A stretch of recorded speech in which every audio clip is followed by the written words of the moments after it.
You're listening to Filling the Storehouse podcast. I'm David. And I'm Stuart, and we want to walk with you on the journey to living the abundant life through faith, family, and freedom. Our goal is to refine our why while helping you find yours. Together, achieve our best and highest purpose. In the end, we'll drive each other to intentionally fill our storehouse. What's up, Storehouse listeners? Hey, this is Stu, and wow, we just passed the 100 episode mark, and we really appreciate all of you listeners taking the time to spend with us and listen to topics about faith, family, and financial freedom. We just created a questionnaire, and we're looking for feedback from you. We'd love to hear from you about what your favorite topic was, what your favorite episode was, and what you want to hear about in the future. We'd love some feedback. There's a link in the show notes, and it takes probably 1 minute to do. Jump on there and give us your feedback. There's a couple questions about what you liked, what you didn't like, and what you want to hear in the future. And then there's one question at the end that's the most important. Vote for Stu. That's all I'm going to say. Go fill your storehouse and make it a great day. See you. Hey, David, what were you saying right before we started recording about couples? Oh, sure. I'll recap it all. See, the problem is you think I'm going to be embarrassed, and I'm not going to highlight the conversation that we had beforehand. Oh. So I was, what I was highlighting is today's two things. One, it's cleanse day, Wednesday. Two, it's super pumped to have Russell, the love muscle Kimura on the podcast. And, but we were just talking about how we make excuses for ourselves to not do things like cleansing, PT, waking up early. And then Stu threw in a random fact that apparently as bonding, him and his wife may spend time together in unique ways. Oh, okay. Gotcha. Yeah. I heard that Russell actually gave himself his own nickname, Russell the Love Muscle, when he was in high school. And he started telling people that he was going to. It was college, right? It was college. It just rhymes. And if you need to affirm yourself, because you guys are into self-affirmation stuff, right? So I might as well just give myself a nickname so then I can grow into that and just be the love muscle and just grow in love. I didn't make that up, but I think you should probably focus on the hair, because your hair, for those of you who are not on the YouTube, go to the YouTube. It looks good. His hair looks amazing. I appreciate it. I actually was thinking I need to get a haircut because I cut my own hair. I've cut my own hair for 20 something. I've never paid for a haircut just because it's really, you can just do it. I don't know. Yeah, money. I'm the same as you. I actually did a haircut today as well. Good. It looks great. Thank you. Yeah. Thank you. If I, as a pilot, if we tried to give ourselves our own nicknames, that'd be a bad day, because you'd end up with like a really, really awful call sign if you were trying to give yourself your own, which you typically get an awful call sign anyways, because you end up doing something really stupid, and you get one anyways. But anyways, Russell, dude, it's great to have you, man. I know we've been kind of joking, but it's been a long time coming for you to come on the show. And for our guests, listeners, give us a little background. Who is the Russell Love Muscle Kimura? Well, first off, thank you guys for having me. You guys are doing great stuff, and I appreciate it. Over 100 episodes is nothing to snitch at. You guys have been putting in the work, and I was just impressed. I was honored to even be invited to this. I'm like, what? You guys, man. So your community is super blessed, and I think you guys are doing a great job. Charity. Yeah, we find some charity every now and then. Well, it's like all our listeners listening to us. This is a great charity event. So I'm glad to be a part of the charity event that you guys are putting on here. So anyway, thank you guys. But I'm born and raised in Hawaii on the island of Oahu. And I went to college in Spokane, Washington, at Whitworth College, now university. That's my journey. And I'm back here on the island and living life and trying to do things to impact lives and help people and do what I can do. But I don't know. I've married for 16 years this June to my beautiful wife, Sarah, and I have 3 lovely daughters. So only girls. Ava's 13, Lily is 11, and Belle is 9. So they're all real close. They're actually outside working out right now. We homeschool them, so they have some PE right now. They're working out and doing their thing. But happy to be here and super stoked to join you guys.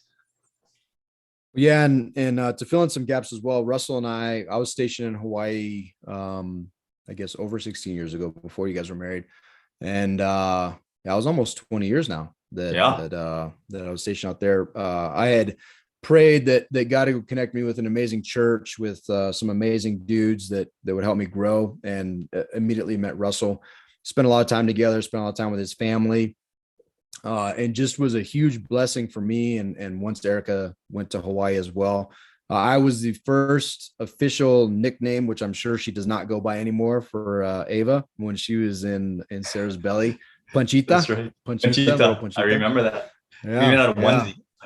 Yeah, onesie that said Panchita. Yeah, it's but Russell has for the last 20 years while we were there was a great accountability buddy, and has always been very entrepreneurial, has been someone that I've always looked up to as a businessman, has always been someone I look up to as a Christian brother, and over the years we've spent a ton of hours just keeping in touch, but also every time we talk, man, it's so deep. It's always edifying for me, hopefully for you as well. I always leave energized, but also it scratches a lot of the entrepreneurial itch. I mean, you're just a like when I think of hustler, I think of Russell Kimura, because you've been into a lot of different things. You're very self-driven, self-motivated, and a lot of stuff kind of solopreneur type things that you're doing, and requires a lot of self-discipline, physically, our workouts and the things that we've done in the past, just, all that holistic view of becoming the best man that we can become.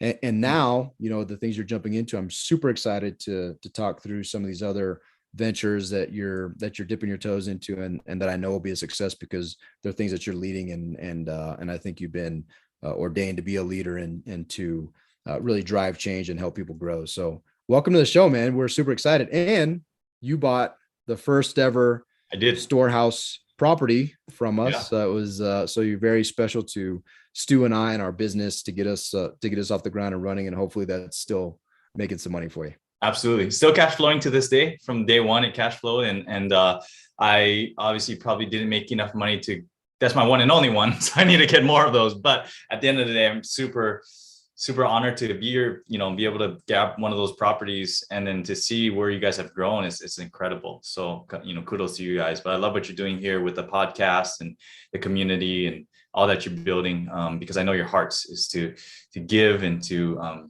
not just make money, but to give. And so it's super, super great what you're doing, and support it 100%.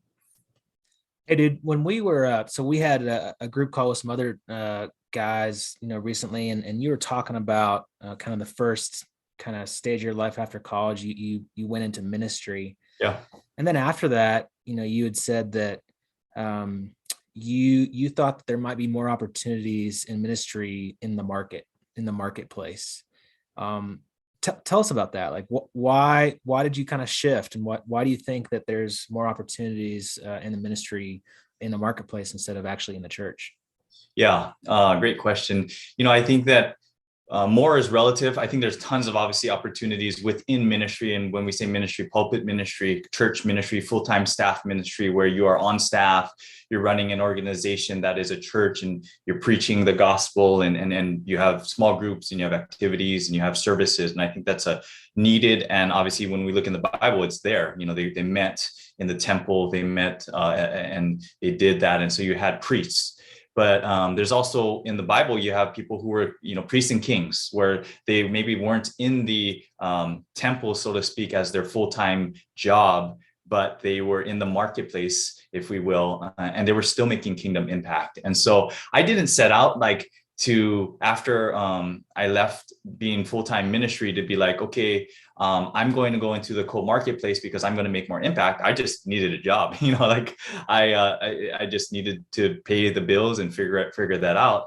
But then what I realized when I guess shed the pastor title, and I was just kind of working, if you will, in the marketplace, and I was no longer introduced as, oh, here's Russell, the pastor. It kind of opened up doors in different ways where I saw, wow, walls have come down where they're no longer like, okay, hey, watch your language, the pastor's here, or hey, put away your beer, the pastor is here.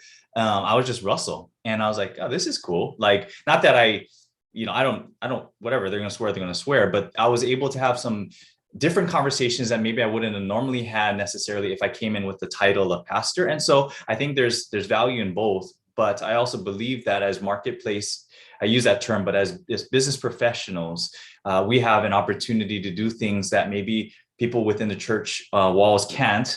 Namely, we can continue to build all kinds of things and provide a platform for people to meet Christ, maybe within their jobs. And as business owners and the things we create, there's an environment that we set because we are the owners that can affect our employees. But secondly, there's nothing wrong with making money and funding the kingdom, if you will, where there's initiatives that God gives us the ability to make money and wealth so that we can help, whatever initiatives maybe the church needs help with, or maybe it's a parachurch of nonprofit, or just within our business, we're able to make impact. And so, I don't know if that answers your question completely, but I think that they're both needed and we both need it. But I also think that I've never stopped ministry. I'm not like, oh, I'm no longer in ministry. Well, I always see myself as I'm in ministry. It's just maybe I don't have the title and I'm not in the pulpit necessarily preaching on a Sunday, but I am living my life because I believe our life speaks. And so whatever we're doing, if our life speaks and what's coming out of us is a heart to honor Christ, to love those around us, we're in ministry. I don't care. Like you might say, oh, I'm not a minister. No, we all are. In fact, the job of the church is to equip the saints, to do the work of the ministry. So that's all of us who are not on staff. And so the 98%, if you will, the 2% on staff are to equip the 98% of us. And so one of the things I'm involved in is Inspire Collective. And it's a marketplace initiative to impact culture and influence change, or influence culture, impact change. And what we want to do is create a network and a place for people to come and be inspired, but also make change in the marketplace, the 7 spheres, where maybe the church can only be one of those spheres, and that's a good sphere. But we need all influencers, and that's a catchy word, but the people who are in influence, whether it's politics, whether it's sports, entertainment, education, medical field, military, and all of these different spheres of influence. If Christians, people who take their calls seriously, say, hey, I'm in this for a reason. God placed me over this, business, over this, organization, this school for a reason, and I'm going to make impact and change for his kingdom. That's a far better reach than just the church being able to do everything. And so, being a part of Inspire Collective has been one of my passions. We actually have an event coming up on Friday that we're going to do at a hotel, and it's going to be less Christianese, if you will. And we're going to invite like non-Christian business owners and different professionals to come, and they're going to get a dinner. They're going to get, a inspiring business talk. It's not going to be like a sermon, and they're going to leave feeling, wow, what was that? That was cool. That was refreshing. That was different. And then hopefully, but there's a bunch of Christians in the room. It's just that it's not quote church as we, so to speak. So I'm really excited about that. And I'm really passionate about raising the call, if you will, having people recognize, no, you have a call. You are in ministry. Just because you don't have the pastor title in front of your name doesn't mean you can't make, in fact, you can make more impact, as we were saying, because you don't have that title, and people just see you as Stu and Dave, and then you can walk in and say, hey, but I still love Christ, and I'm doing this not because I'm getting paid, but I'm doing this because I love you. And so I think that's even more powerful sometimes.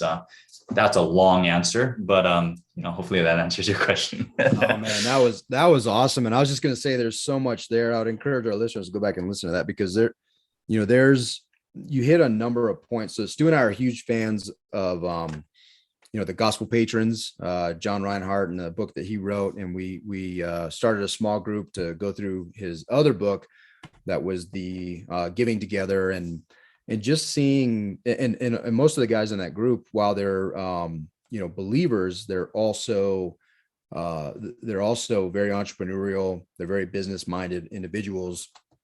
And so taking, I think one of the things that you said, it just, it popped up the phrase, actions speak louder than words, right? So when you're conducting business in these, whatever it is that your field is, and people see that you're different, and they see that you're, you honor them and potentially their profits and their investment over your own. These things are very, I hate to say it, but they're atypical.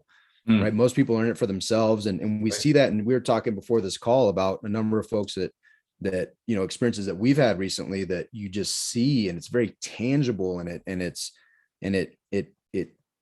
injures the things that are most important, like integrity, trust, and relationships.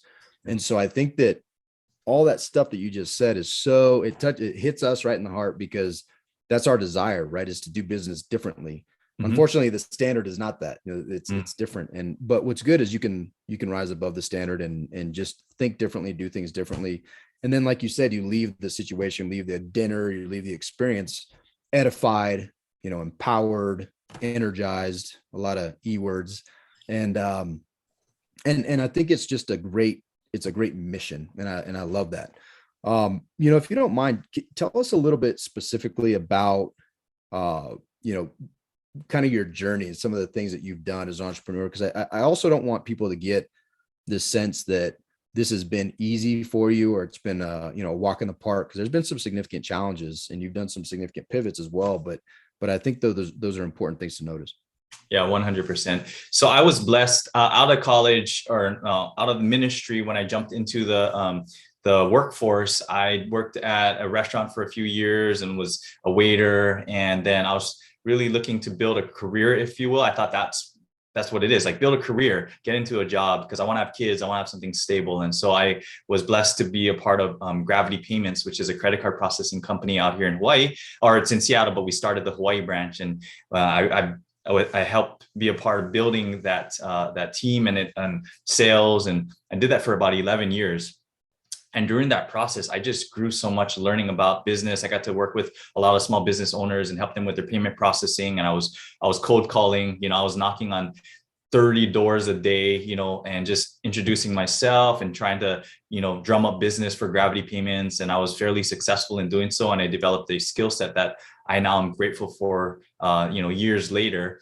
But I had gotten to a point where I was quote successful in many regards. I guess I was making enough money to provide for my family and to live comfortably, building retirement, all those kind of things. But I also was, if you will, hitting a ceiling of development, and I was kind of could do it in my sleep, and I wasn't really super motivated anymore. And for whatever reason, just the way I'm wired. And so my wife was like, "Hey, you're not happy. You're not alive." I'm like, "What do you mean? We're successful. We're comfortable. This is good." And then that's what came in. I was like, "Huh, you're comfortable."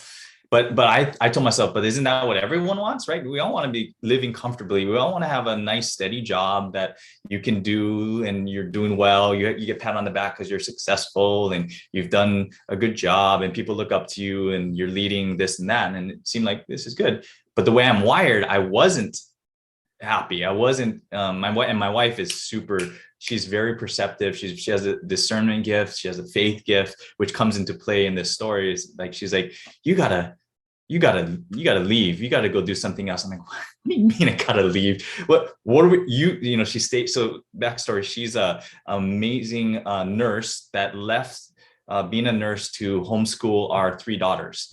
And so I'm single income family. I was the sole provider, making good enough money to provide for both of us here in Hawaii. So if that gives you a little context of, like, we were doing fine.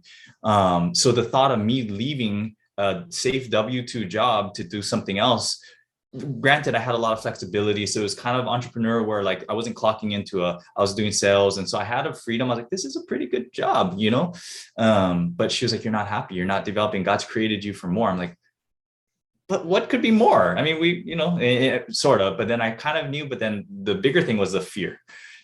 Is like, if I did, what would I do? Money doesn't grow on trees. You're at home. Like, I was fearful that I didn't want to go.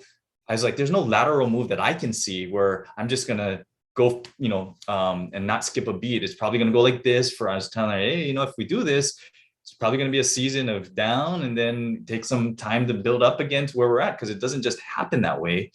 And she's like, don't you have faith? I was like, no, I have faith, but come on. So anyway, that was about a sounds like an awesome wife, man. Sounds like she's like pushing you hard. That's great. She was like kicking me out the door and saying, go. It was about a 6-7 month like battle, to the point where she was like, don't even talk to me. Like, you know what you need to do. You just need to. I'm like, but where? What? And so I'd like start to get like offended. Like, I'm sorry, my faith isn't as big as yours, but what am I going to do? Like, it was so hard for me.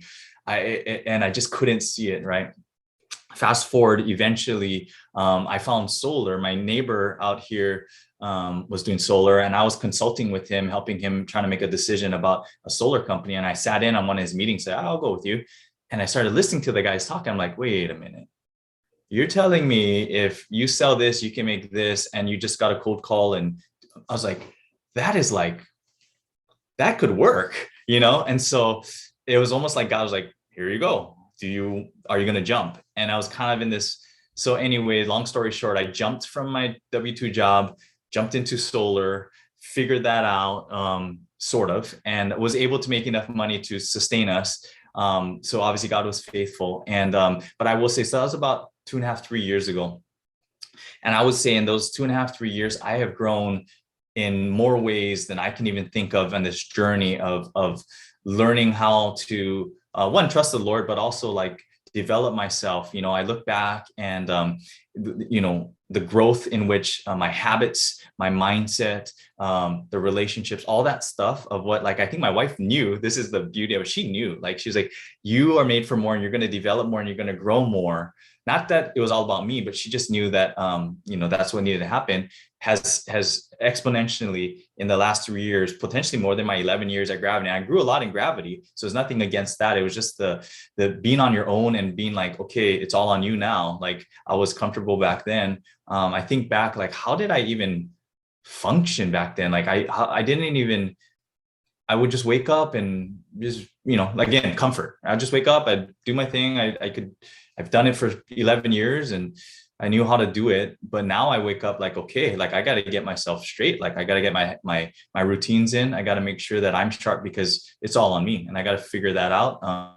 And it's pushed me to grow. And then it's given me a desire, like, I want to help others grow, like, it's not just about me. It's about how many people around you can you help develop? Because at the end of the day, like, we're created for more, not just for ourselves, but to give back and to help other people in what we're learning. And so I just appreciate the platform to share with you folks and your listeners. Like, we think it's about one thing. Oh, it's probably about this, like making money, or we think it's about that. And it really ends up being something so much bigger than what we ever thought it was, because God says, yeah, I'll let you think that it's about this, but really it's about this. It's about the mission that I have for you to help as many people as possible, to give as much money as you can, to impact as many lives as you can, right? We don't even know where that's at, but what we do know is God sees the whole big picture, and we're just kind of in this small little piece of, the story right now. But if we fast forward, like, oh my gosh, God, I didn't even realize what you had for me. I'm just going to be faithful in this one step, knowing that I can't see 10 years from now, but I do know that if I'm faithful, the impact and the mission you have for me is far greater than I could have ever imagined. And so if I were disobedient and stayed, I probably would have been making still good money and doing all that kind of stuff. There's nothing against that. It's just that being true to what God's placed in your heart has to come out, or else you will eventually potentially die inside, and no fun dying inside and still living on the outside. I don't know even what that means, but so that hopefully answers your question, my journey. And so we continue the journey in the entrepreneurship. I have Aloha Energy Savings, which I started a solar sales organization, and some other things that we're starting up, some marriage coaching and mindset coaching things. But yeah, hopefully that answers your question a little bit. Hey, before your questions, Stu, the one thing that I listened to Rick Warren the other day talk about, and you hit it just Ephesians 3:20 has just been like bombarding me, and it says, now all glory to God, who is able through his mighty power at work within us to accomplish infinitely more than we might ask or think. And the point of that, to me, is that we have these visions and these dreams, but God's visions and dreams are so much more than we could even imagine, right? That more than we might even ask or think. And what that tells me, which is amazing, is that what he potentially, it's potential until we take action like you have, but in what we think we can accomplish is so below what he knows and plans that we can accomplish. And I just love it. It's so empowering. So I love that you said that. But Stuart, go ahead. No, man, I mean, you're kind of on the same path as what I was gonna say. I mean, great minds think alike. But He does that all the time. Like anytime he asks a good question, he's like, usually he sends me a text. He's like, "Hey dude, can you send me like a really good question to ask real quick?" And I send him something. And so stuff, I don't know what to say. No, man. I mean, so we've seen it so far in our business ventures too. And, you know, we think we have a path. We think we're on a mission. We think we're going to go, you know, serve a community and serve people and have this plan to do awesome things. And then, you know, things change, things happen. There's challenges, things don't work out the way we thought they were going to work out. But there's always another invite out there. And, you know, if you're listening and if you're asking, something else comes up. Right. And I think we've kind of seen a new path, and we're both incredibly excited about, you know, where we're headed, but who knows what that's going to bring. Right. I mean, well, God knows, right? Yeah. God knows what that's going to bring.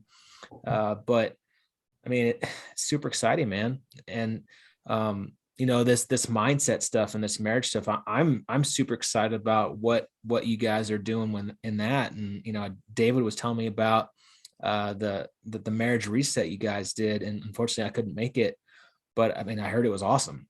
And we have another guest coming up pretty soon to talk about some marriage stuff too. And like, I mean, dude, like I just got back from a retreat, you know, with our Life and Air group that David and I joined, this coaching group.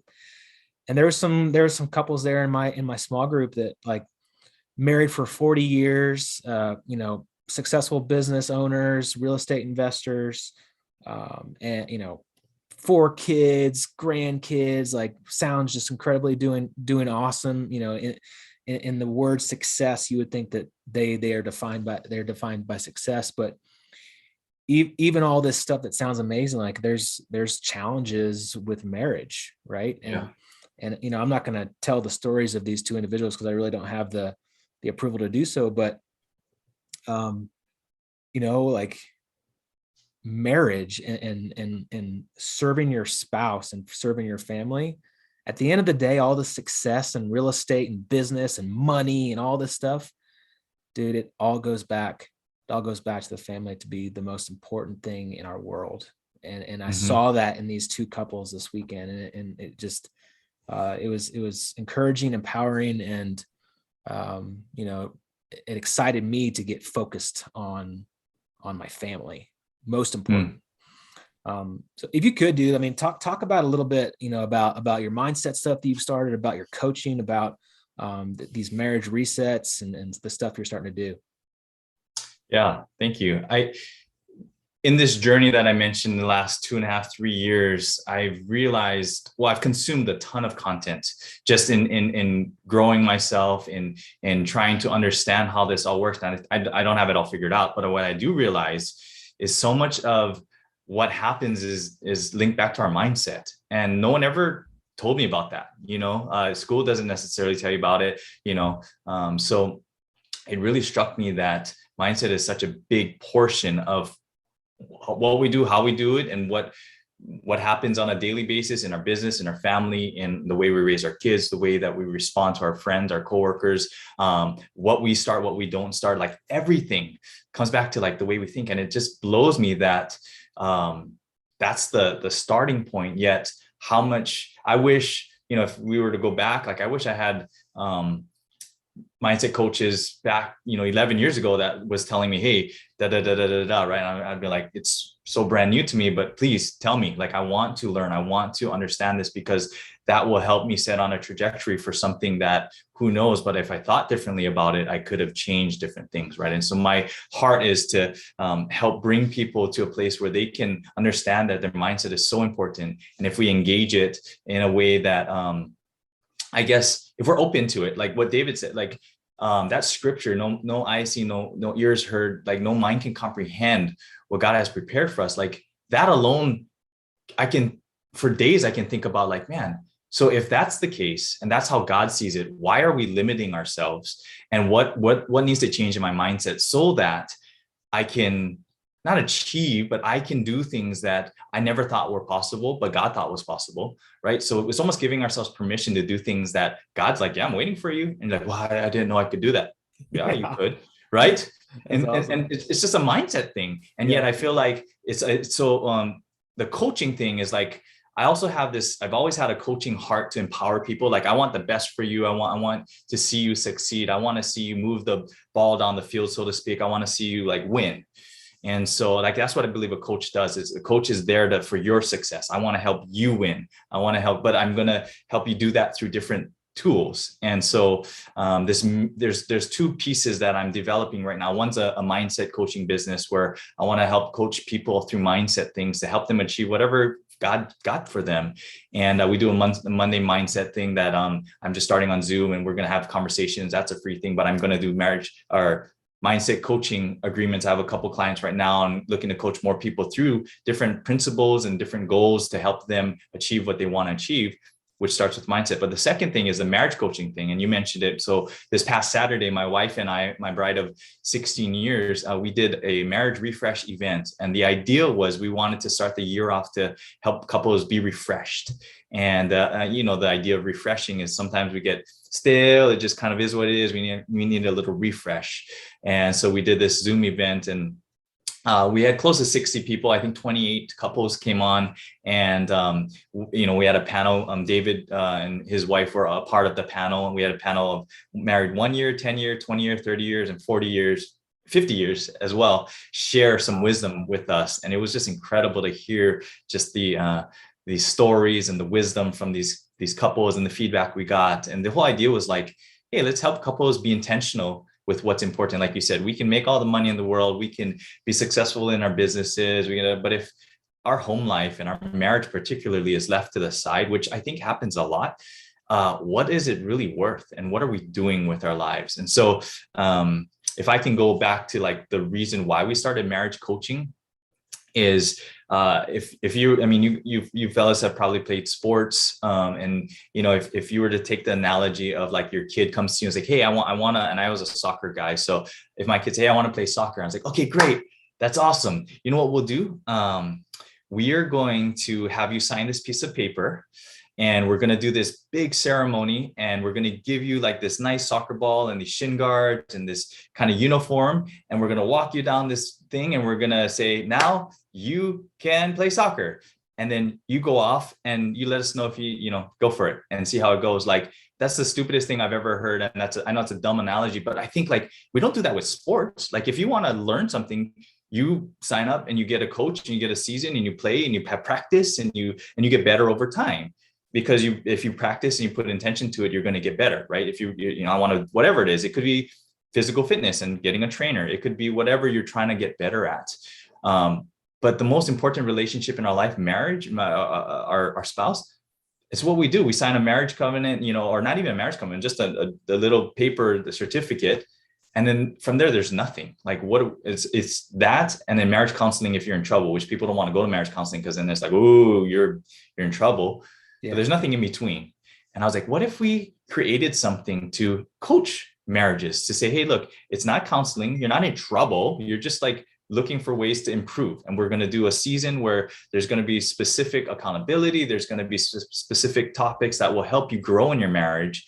And a coach is just there, like, who's in your corner, who's coaching you, like, who's saying, hey, you can do this, like, you're going to be okay, like, work on this, and this. And, let's, in between the next time we meet or our practice, come back and let's just see how we're doing on that. And if you put intentionality towards that, I guarantee you after a season, even if you're not like Pele or Ronaldo, you're at least got a little bit better, hopefully, in your skills of whatever you're working towards. And so marriage coaching is simply that, is like, we want to make it a thing where like people that get married and they're like, okay, hey, do you have a coach? Have you signed up? Do you have a coach that's coaching you? I mean, we use the word mentor, but, and that's out there, I guess. Oh, I have a mentor, a marriage mentor. Okay, that's cool. It's kind of similar concept, but I just want to make it more of a thing where people say, hey, I realize that marriage is important. I just don't know how to put intentionality to it. And if I can be a part of a coaching season, a coaching program, and if those things exist, I'm going to put my money where my mouth is, and I'm going to sign up for a resource because that's important to me. And so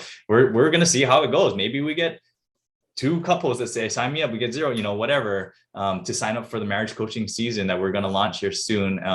but yeah, we're excited to see what happens, because we believe at the end of the day, we want our lives to speak. We want it to impact as many marriages and the things. And we're not perfect. We'll be the first people to tell you, like, being 16 years married doesn't qualify us to be any gurus. But what we do know is we love people, we love each other, and we're trying. And so we want to help other couples do the same thing and navigate how hard marriage is. But if you have a coach in your corner saying, hey, you can do this, you got this, like, hey, have you thought about this? Like, maybe you could do it. And so out of the marriage refresh, I'm launching a free challenge, 14-day love challenge starting in February, where every day, I'm going to ask, or you can sign up and just be a part of it. So you feel like I'm going to do this. I'm going to do this challenge. And then from there, you can one day, every day for 14 days leading up, obviously, to Valentine's, is do something intentional for your spouse. It can be simple as writing a note, to as big as washing their car, to making them a meal, to giving them a hug, to, hey, I'm going to finally pray for you before you go off to work. I don't know what it is.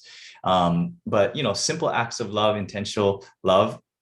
Maybe we can be a little bit better each day. That's the idea. So anyway, I hope I answered your question, but I really believe that at the end of the day, people will want to be coached in different ways. And if we can fill a little gap there and be a part of it, I know that would bring me so much more joy than selling a credit card processing machine or a solar system or whatever. Like, those are okay. But if I could figure out a way to bring fulfillment through purpose, but also like people see value in it, would pay for it, I don't think there's anything wrong with that. So that's the idea. We'll see how it goes, because we're just launching it. Literally, it's not like I have this robust program like, hey, sign up. I don't. We're figuring it out as we go. So, man, I love that. And I love your willingness to take action. I love your willingness to identify these areas of need in your own life, and to prompt growth. And two things you said, well, one thing you said earlier, and then another word popped in my head, but I was working out earlier, two words kept popping in my head is comfort and leisure, comfortable and leisure. And you mentioned comfort earlier. And I think those two words are very dangerous. And I guess it just depends on who you are. But for me, zero desire for comfort or leisure, right? I want to always be growing. I want to constantly be bettering myself. And these are the opportunities, right? And I think I think everybody does want that. And when you say you're comfortable in a marriage, what does that mean? You sit on the couch together, you don't talk, and you maybe eat a dinner at on a TV tray and watch a show, and that's spending time together. The marriages devolve into that, right? And you see it every day, and which is vastly different than having a fellowship and family together and having conversations. And it's hard, man. It's hard. And I'm sure your kids are the same, but I get the same answers. Hey, Maya, how was your day? Good. Jakey, what was the hardest thing you did today? Recess. And Noah, how was school? And you just don't get an answer, right? Like, it's hard, but you keep it going, and you keep it, and you get ideas from people on maybe coaching and things you didn't think about, and how do you make it better? How do you get out of that comfort zone and get to the stretch zone? And then once you're in the stretch zone, you're in the growth zone. And I just think it's I love what you guys are doing. And I'm kind of curious. So the mindset coaching thing is that kind of the result and the child of this process that you mentioned going through earlier, this 11-year plus process and I'm sorry, it wasn't the 11-year process. It was the change to solar. And I can't believe it's been almost 3 years, man. It seems like yesterday that we had that conversation, but yeah. But was it that process that really, forced you to grow, that created this mindset coaching thing? Has always been something that's been on your mind? Like what prompted it? And then after that question, the follow on, if you don't mind, give us some insight into that. What your kind of processes in the morning, like what you do to get yourself primed and ready to go. Yeah. You asked me two questions, so this could take probably another half hour. But the first part of it, I don't know that I always knew that's where I wanted to head. But as I became more self-aware in this last season of developing, growing, engaging content, understanding that so much of our life is made up of like our thoughts and the actions we do or don't take and all this kind of stuff, it kind of birthed out of that. And I also realized like I use this phrase, and I don't remember who. I would love to give credit to it, but I don't remember who I heard it from. Is thinking about, are you making a living or are you making a life? And so the difference there for me is like, you can make a living, meaning you can make money. You can figure out ways to make, at least I feel like, yeah, you can figure out ways to make money, but is that really fulfilling? But what does it mean to make a life?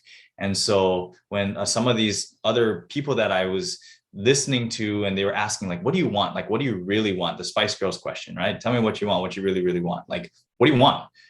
So I had to ask myself, what do I want? Do I want to just make more money? David's favorite song, by the way. Yeah, I thought. Hey man, it's the fact that you have, I think, 3 girls in the house that the Spice Girls is your go-to, and just so you can appropriately attribute it in the future. That was me. I said that too. Oh, now see, I was thinking it was David Russell Lover Gutierrez that said that. Yeah. And I was just trying to figure out who said that. Because, again, making money is making money. And I guess for entrepreneurs that may come in different ways, but for the most part, we can figure that out for the most part. But is that really fulfilling, right? Is that really something that is making us satisfied, making a life, or is it just like we're just doing it? And so I realized, man, if I can figure out a way to make a life where I'm impacting lives and making money and doing things that I really love in my giftings. And one of my giftings, I think, is a coach. Like, I just, by nature, I always was excited to coach my girls, and then they got into dance, and I can't really coach them in dance, but I can coach them on different things here and there. And so, but I think, so to answer your question, I don't think it was always on the this is where I know where I want to head. It came up through these last 3 years or so of realizing I really have a heart and desire to help people in their mindset. And I feel like I'm good at asking questions, bringing up ideas, helping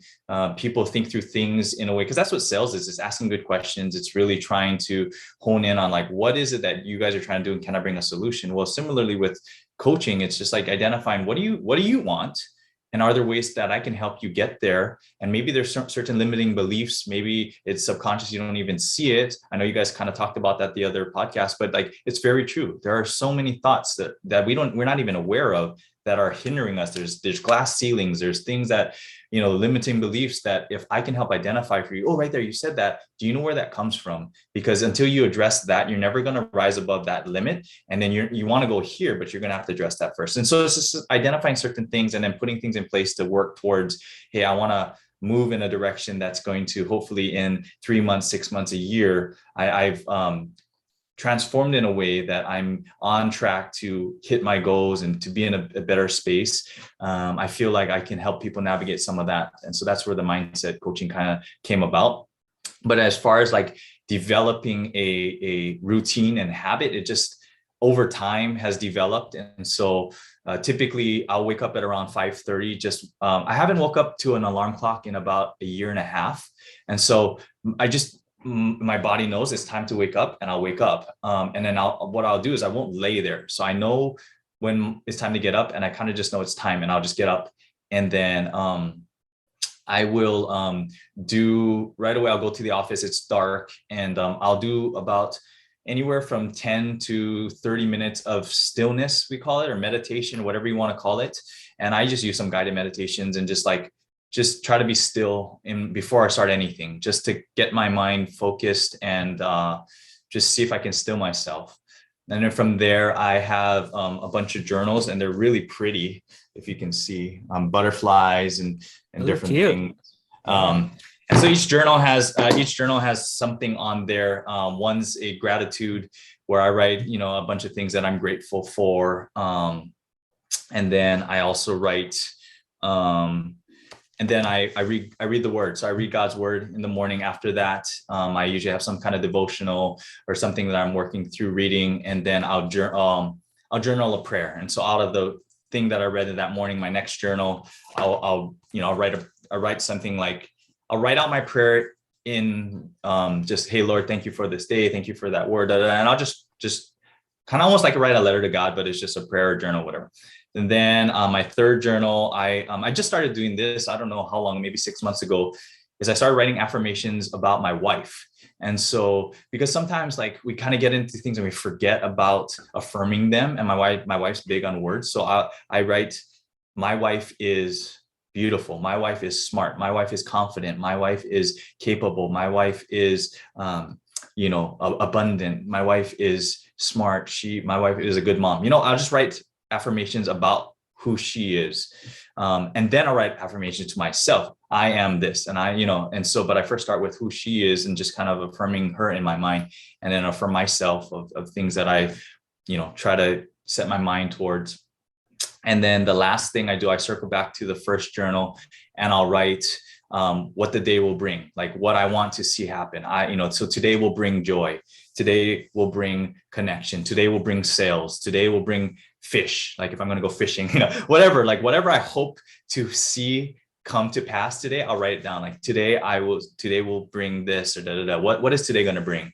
And I'll just go through all of that before I even jump on any device, any email, any social media, anything like that. And so it's a pretty standard fare for me to get that routine in. And then from there, I usually jump into a workout after I kind of get the breakfast going, or I have my tea or whatever. So that's my routine, and I'm sticking to it, and I'm open to suggestions, adding things, deleting things, but it's kind of what I do. That's great, man. I love it. That's a great routine.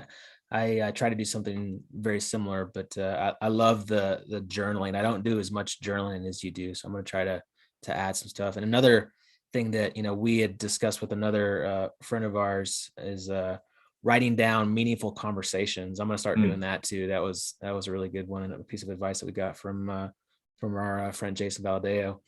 Yeah, dude, this is awesome, man. I think you're on an amazing path. The stuff that you're doing with the mindset and the marriage coaching. And I know you had challenged David and Erica and the people on your marriage refresh to do like a 2-minute exercise of affirming each other. Well, my wife and I have that. We're going to plan that tomorrow. We're going on a little breakfast date, and we're going to do some affirming for each other. And dude, it's all on the right path, man. I'll give you, this is a little hint, view of what's coming in our a future podcast. But all right, the five secrets of lasting love. The first secret, I'll just give it a hint here, is affirming each other. Wow, there you go. So dude, you're on the right path, man.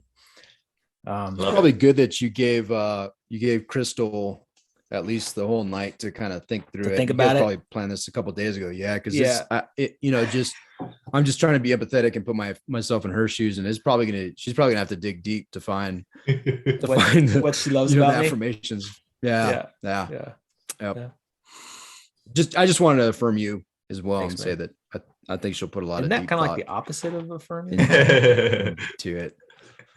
Well, Russell, man, how do our listeners get in touch with you, man, if they want to learn about the Monday mindset stuff, the coaching, marriage coaching? What's the best way to get a hold of you? Yeah, so our marriage coaching, we actually have a website. You can go to russandsarahk.com, and Sarah's with an H. I'm doing a Monday mindset Zoom thing, 6:30 a.m. Hawaii Standard Time, 6:30 to 7:30 in the morning. So my time. I don't know what all your listeners are there, and I could shoot you a link of what that is and whatnot. You guys could put it in the podcast link or something. But that's kind of what I'm doing for now. And if they want to get in touch with me from there, we can talk about the different mindset coaching programs I have. But man, I appreciate you guys just giving me opportunity to share with you and your community, and I love what you guys are doing. So stoked. I think about community and the things that the people that you surround yourself with are only going to help you get better. Like I'm like, man, I wish I if I surrounded myself with you guys more, I probably would have had like 5 properties by now. But I did what I did, but what I love about just being around you guys is you always challenge me to be better. You always challenge me to think about ways to grow and help others and to give. Your guys' giving heart is so huge. And I know that by me just being around you, I'm going to be a better giver. I'm going to be a bigger giver. And I want to do that. Like, that's something I value. And so I'm sure your community is also along the same lines. Like they're engaging your stuff because they really believe in the principles you're doing, but also they want their life to speak and give. And so I just commend you guys for what you're doing and keep up the good work. I know this is just the start of what God's creating in Storehouse and the future. And I'm excited to see what I'm going to have a better perspective, because I think I'm going to be a little bit closer watching this and being a part of certain things. So super stoked. So thank you guys.